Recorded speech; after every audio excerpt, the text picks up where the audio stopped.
Eu aprendi a ler com 4 anos de idade, graças à minha mãe e aos quadrinhos, uma história da qual eu já falei lá no blog várias vezes. Eu amo cinema, seriados, música, videogames, o pacote completo daquilo que chamamos de cultura pop. Mas se eu for ser honesto com vocês e comigo mesmo, eu preciso dizer que HQ são de longe minha mídia favorita, minha forma preferida de consumir arte. Aos 6 anos, eu peguei meu primeiro gibi de heróis nas mãos. Aos 9, minha história e a do gigante verde, cinza, da Marvel voltariam a se cruzar e dessa vez de forma definitiva. Desse ponto em diante, eu nunca mais parei de ler gibi de heróis. Peguei todas as grandes mudanças de paradigmas que rolaram aqui no mercado nacional e em maior escala no mundial, do formatinho para os formatões, da Abril para Panini e, obviamente, do formato físico para os tablets e arquivos .cbr. Meu primeiro estágio foi no núcleo de quadrinhos da USP. Meu TCC sobre a HQ Sandman. Numa entrevista de emprego recente, onde foi pedida a resenha de um livro, eu não hesitei e fiz um texto sobre a adaptação quadrinística de Moby Dick. Sério, gibis fazem parte do meu DNA, tendo sido de longe muito mais importantes para minha formação como pessoa do que escola, família ou igreja. Então, é compreensível que as pessoas de vez em sempre venham me perguntar sobre minha opinião a respeito de filmes de super-heróis, porque eu admito, eu preencho todos os estereótipos do nerdão que dorme na porta de cinemas esperando pelo último lançamento do Marvel Cinematic Universe ou da Warner /DC. Isso posto, obviamente eu adoro esse tipo de filme, certo? Não, errado, não. Na verdade, eu não gosto. Eu vejo méritos em alguns deles, como Pantera Negra, Capitã Marvel e os 2 últimos filmes dos Vingadores. Mas só. Então, quão surpreendente é que no ano em que tivemos longas como Parasite, Toy Story 4, Once Upon a Time in Hollywood e Bacurau, meu filme favorito tenha sido um longa de super-heróis. Pois é, mas com um twist. Porque é um anti-filme de super-heróis, um anti-blockbuster, um anti-épico, um filme que não mora no mar de explosões em 3D dos longas dos Vingadores, mas no silêncio e na introspecção. Um filme sobre um homem que matou Hitler e anos depois, o Pé Grande.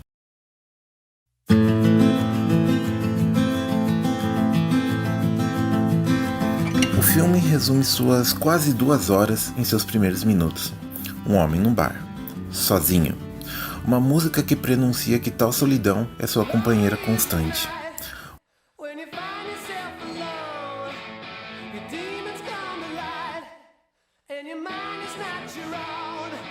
Um reflexo e uma memória de tempos violentos. O homem parte rumo ao lar procurando por paz, mas a violência vai de encontro a ele, e o homem não rejeita o seu chamado. Mas a catarse não vem, no lugar dela, lágrimas de decepção. O título projetado na tela divide a imagem em 2 metades distintas. A primeira fala sobre a primeira missão. No quadro, apenas o vazio, potencial, desconhecido. Na segunda, a missão por vir. E nosso protagonista, desesperançado, corroído por anos e anos de exposição à violência, amargurado pelas decisões tomadas e pelos caminhos não trilhados. Na trama, Calvin Barr é um ex-agente do exército americano que, quando jovem, se envolveu na missão que visava matar Adolf Hitler. Anos depois, o governo dos Estados Unidos precisa dele de novo, dessa vez para eliminar o lendário Sasquatch, que por motivos que jamais são esclarecidos, se tornou o paciente zero de um vírus responsável pela morte de centenas de animais e que pode, se chegar a áreas populosas, resultar na extinção da humanidade. É o fim do mundo, all over again. Mas isso é um detalhe. Tá no título do longa. Ele matou Hitler, ao contrário do que os livros de história nos contam. E sim, ele é bem sucedido em matar o Pé Grande. Novamente, é o nome do filme. Qual é a história aqui de fato? O filme está menos interessado nos pormenores das 2 missões de Calvin, que são o centro dessa trama, e sim no custo pessoal delas, para ele e pra gente vendo isso.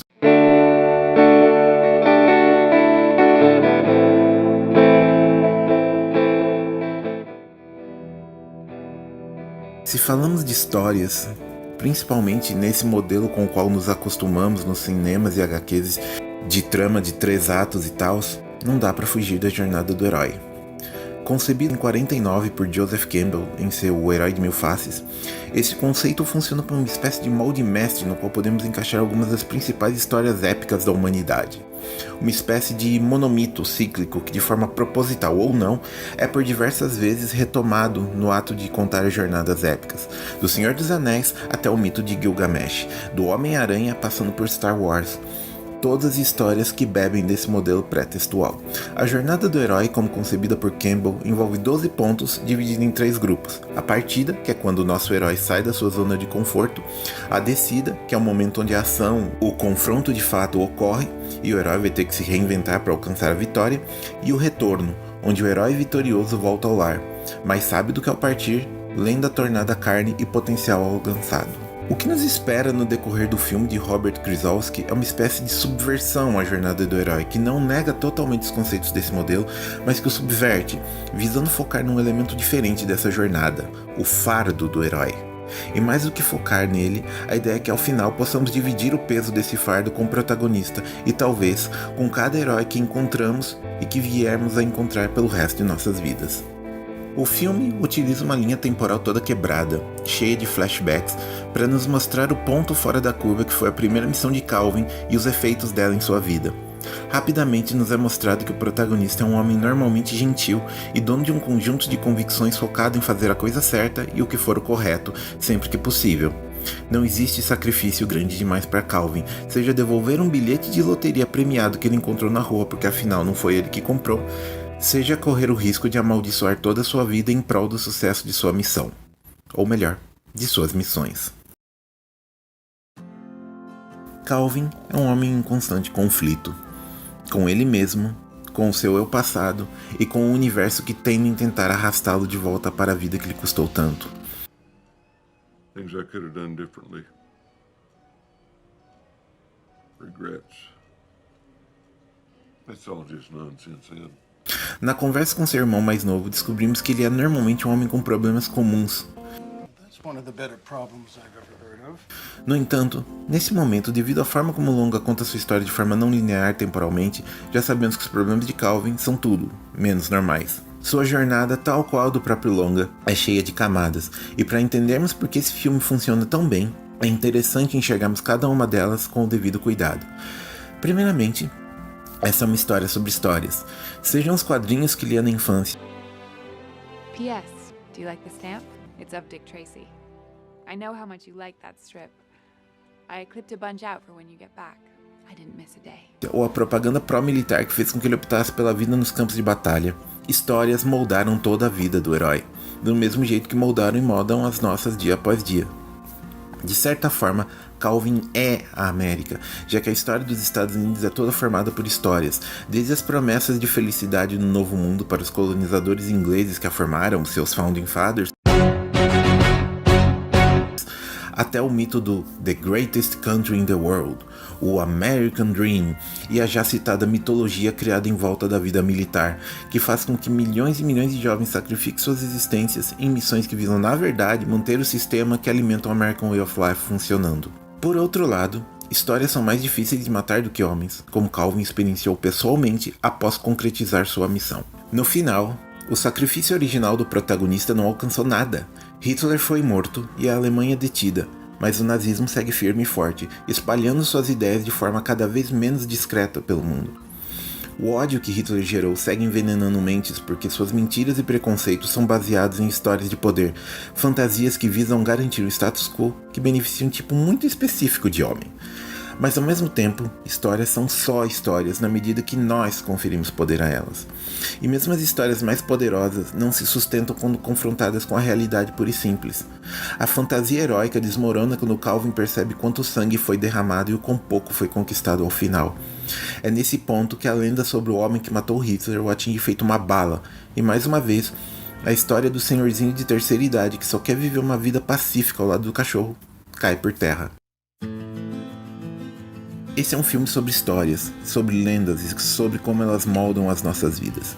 O marshmallow que o Ed toma e que o leva de volta à infância como se fosse um portal mágico é apenas o mesmo produto em pó de sempre. Wait a minute. Gotta have the marshmallows. Got to.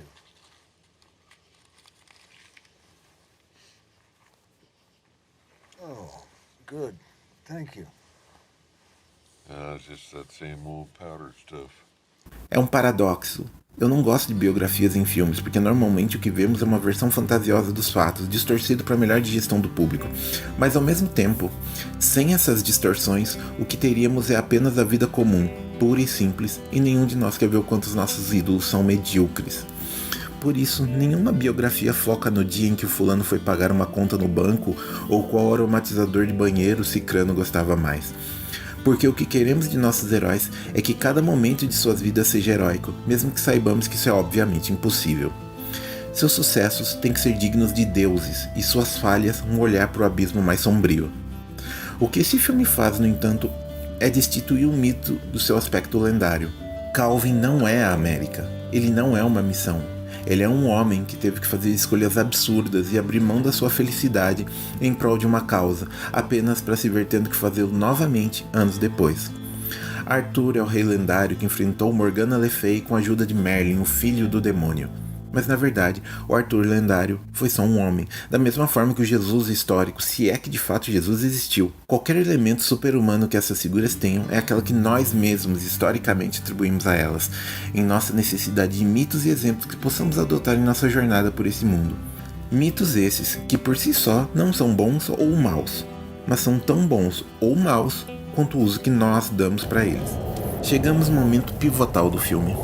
Calvin sua missão contra o Pé Grande. Uma jornada épica de busca e em 10 segundos ela acaba.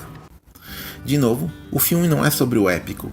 O que temos que ver é a luta épica, violenta, majestosa e... Não. Rebobina. Nojenta, tosca, brutal, sem qualquer graciosidade. O monstro...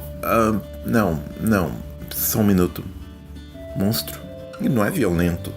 Aliás, ele é vegetariano, então, mesmo quando saudável, ele não representa nenhuma ameaça, exceto quando é atacado. A luta não tem peso épico ou de glória. É apenas aquilo, duas criaturas se enfrentando pelo direito de que uma delas continue viva. Calvin vence, mas nenhuma catarse obtida.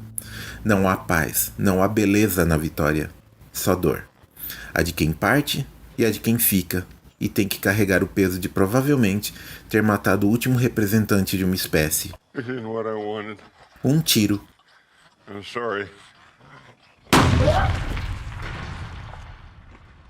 E só resta o silêncio. Histórias em si não têm poder algum, exceto o que conferimos a elas.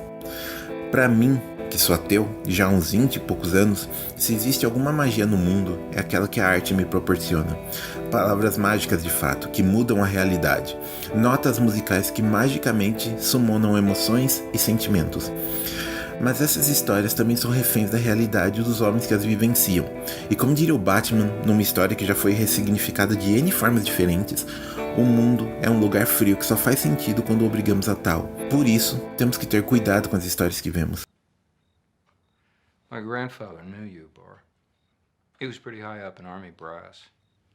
So he sat me up one night when I was 10, back in 55.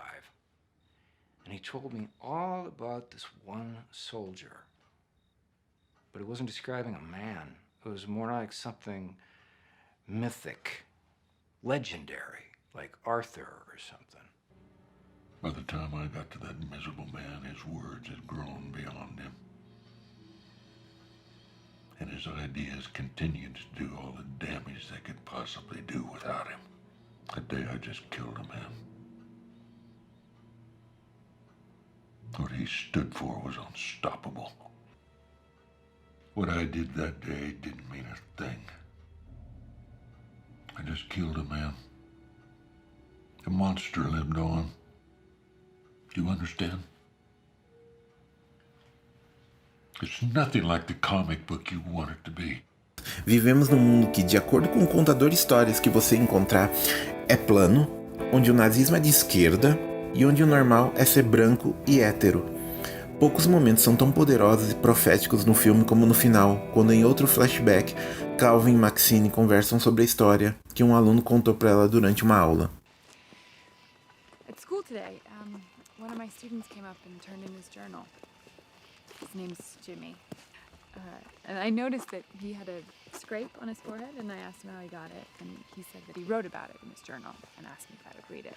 So Jimmy and his friends were playing war, and Jimmy was on the bad side. He was playing one of the bad guys, and he went up this tree, and while he was hiding, he lost his footing and fell out and landed on one of his friends below. And all the kids ran over to make sure that they were okay, except this one kid. He runs up and he shoots all the bad guys and then brags that he's won. And I guess technically he did. The other kids didn't have to help. So, the bad guys lost. What do you think? Of the kid who shot everyone? I don't know. A kid like that grows up to be someone important, I think. Like a boss in a factory or maybe the president, I don't know. Figuras patéticas têm recentemente, de forma repetida no Brasil e no mundo, conseguido cargos de poder por causa de histórias e lendas, verdades alternativas e mitos. Boris Johnson! The Sunday Prime Minister of a real country! Not a joke country, a real sunny country! E isso porque o imaginário, nosso conjunto de lendas e histórias, foi sequestrado e subvertido para ser usado de forma que os beneficie. Esse filme também é sobre isso, sobre o custo pessoal do heroísmo e das histórias que regem nossas vidas, sobre o peso de ser uma lenda, sobre como, despida de toda a carga mítica, o que resta são homens e mulheres carregando missões adiante na base do sangue, suor e lágrimas, e sobre como podemos sim incutir poesia e mise-en-scène nessas narrativas, mas que no final, violência é só feio, e como toda jornada épica cheia de poesia e hipérboles, é de fato construída em cima de uma montanha de pessoas que sacrificaram suas vidas em prol de algo maior. Mas também é sobre honestidade. A cena que me fez, na primeira vez que vi o filme, perceber como estava diante de algo especial foi aquela que Calvin e o homem que conhecemos como The Russian falam sobre o barbear mágico que ele vai receber. My mother was the daughter of Romanian gypsies, and she believed in the power of a straight-edge razor. She believed that it can tell the future. May I give you this shave?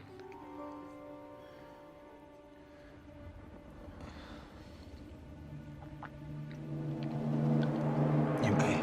No, a shave can be just that, a shave. Nothing more, nothing less. But once we announce that this is a special shave, that we're seeking omens, then there is no way back.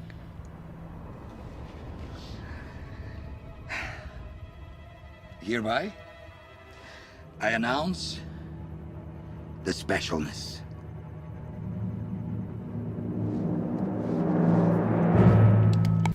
Se verdade ou não, não dá pra saber, apesar dos efeitos dele na vida do protagonista que vemos no decorrer do longa. Mas o ponto aqui é honestidade. A arte é muito sobre isso. A arte também é sobre falibilidade, mas falibilidade honesta. Uma arte que tem falhas propositais, só falsa. A arte que tem erros sinceros, só honesta e, mais importante, relacionável. Não queremos que nossos heróis sejam como nós, mas também queremos poder nos reconhecer neles. No final, esse é um filme sobre nossa relação com os mitos, como eles são responsáveis pela própria tessitura da nossa realidade e da nossa percepção de realidade. Mas histórias podem ser corrompidas. A mesma história, contada por pessoas diferentes, pode focar em aspectos diferentes ou ter finalidades completamente distintas. Esta é a maldição real de Calvin Barr. Ele próprio é o material do qual histórias são feitas. Mas qualquer mudança real que ele poderia ter desencadeado desaba, vítima das mesmas histórias que sustentavam as realidades que ele tentava mudar. E no final, nem mesmo ele consegue fugir do ciclo de violência do qual tenta escapar por ter, ele próprio, se tornado um mito, um herói épico, uma lenda, algo muito maior que um santo. Now you know. Are you happy? Lonely is the night when you find yourself alone.